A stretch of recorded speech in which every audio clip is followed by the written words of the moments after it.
आपण खरंच स्वतंत्र झालो आहोत का? एक्सटर्नली जरी आपल्याला फ्रीडम मिळाला असला तरी इंटरनली आपल्या मनामध्ये बऱ्याच गोष्टी चालू असतात ज्यांनी आपल्याला अडकवून ठेवलेलं असतं. मग तो आपला पास्ट असो, पास्टमध्ये भेटलेली काही लोक असो, त्यांच्याशी रिलेटेड त्यांच्या मेमरीज असो, किंवा आपल्या लाईफमधले अनवॉन्टेड पीपल किंवा अनवॉन्टेड थिंग्स असो. मग आपल्याला एक्सटर्नल फ्रीडम मिळूनही काय फायदा जर आपण मनाने फ्रीली जगत नसेल.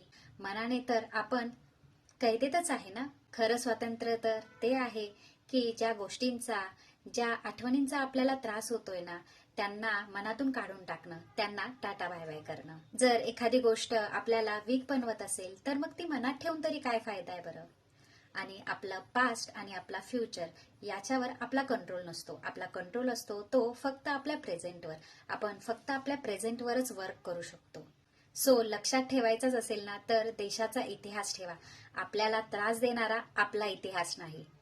मान्य आहे पास्ट पुसून टाकणं आपल्या हातात नसतं, बट ऍटलिस्ट त्याचा आपल्या लाईफवर ओव्हर पॉवर तर होणार नाही ना, याची काळजी घेणं आपल्याच हातात आहे. देश तर स्वतंत्र झालाच आहे. आता आपल्या मनाला स्वतंत्र करण्याची वेळ आली आहे.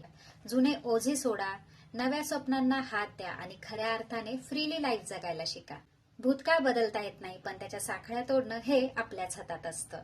So think about it. Happy independence day.